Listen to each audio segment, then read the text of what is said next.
Hey, I'm firearms attorney Gilbert Ambler, and today I want to talk to you about a shocking Ninth Circuit decision in a knife rights case of all things that has the potential to help us undo portions of the National Firearms Act and render portions of the NFA unconstitutional. Before we dive into this subject, as always, if you have not yet hit subscribe, go ahead, hit subscribe for us, like, share, comment. That way you and your friends can get this important Second Amendment related content. And if you've got thoughts about this video, please do leave those comments, because those comments and those likes help the video pick up on the YouTube's algorithm, help it get shared, and some of our videos have been struggling a little bit lately.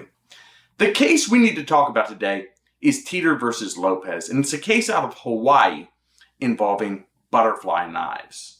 And you might be surprised, because this case did get a fair bit of attention. In fact, groups like Everytown for Gun Safety, although it was a knife case, groups like Everytown for Gun Safety filed amicus briefs, friend of the court briefs on this case.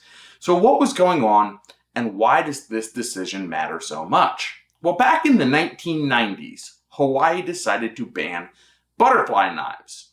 And they got challenged on it, and after the Brune decision came out, the court asked for briefing in light of the Brune decision, the text, history, and tradition test that we are supposed to provide or use on cases involving arms challenges. Does that apply to butterfly knives? And Hawaii took the position, backed up by those groups like Everytown, that no, they didn't have to provide a historical analysis for butterfly knives because they were dangerous and unusual weapons. There's that term that they love to use, right? Dangerous and unusual weapons. And Hawaii took the position that as a dangerous and unusual weapon, a butterfly knife didn't get any Second Amendment protection.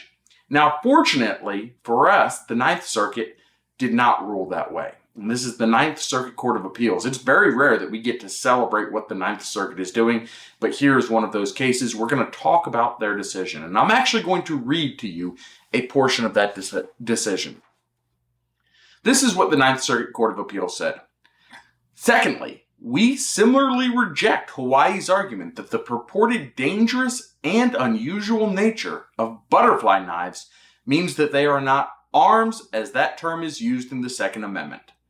Heller itself stated that the relevance of a weapon's dangerous and unusual character lies in the historical tradition of prohibiting the carry of dangerous and unusual weapons. It did not say that dangerous and unusual weapons are not arms.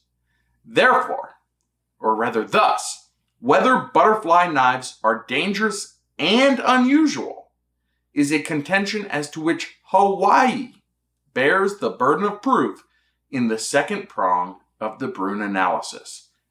The court carried on to say, to determine whether a weapon is dangerous and unusual, remember we're looking for both parts, dangerous and unusual, we consider whether the weapon has uniquely dangerous propensities and whether the weapon is commonly possessed by law-abiding citizens for lawful purposes. The significance of this is by applying this Brune analysis and not allowing Hawaii to get away with simply saying butterfly knives are dangerous and unusual, but instead saying prove it through historical tradition. The Ninth Circuit Court of Appeals is saying that it is not a magic talisman for anti-gun groups to come in and say that's a dangerous and unusual weapon. It doesn't deserve Second Amendment protection, because we can think of a couple of other places where they are attempting to use this very argument, namely in the current pistol brace challenges.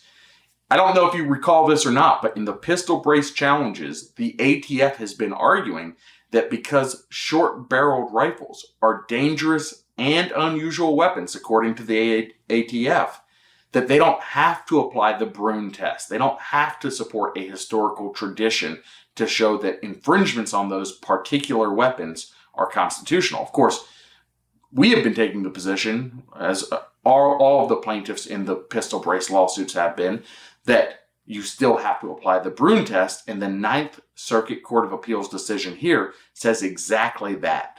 That if an arm is a bearable arm useful for offense or defense, essentially how arms were defined in Heller, that you don't get away with avoiding Second Amendment tests simply by calling it dangerous and unusual. Instead, you have to show that it is dangerous and unusual such that it falls outside of the protection of Second Amendment by showing a historical tradition of restricting that particular type of weapon. And here's why this is so important, not just for pistol braces, but for several NFA related items.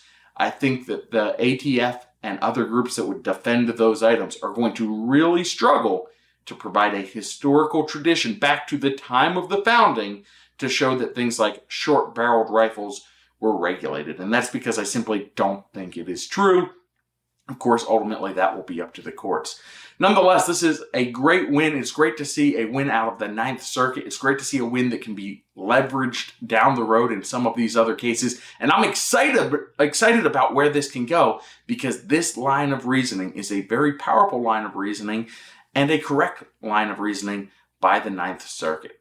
If you enjoyed this video, go ahead, hit that subscribe button for us. Until next time.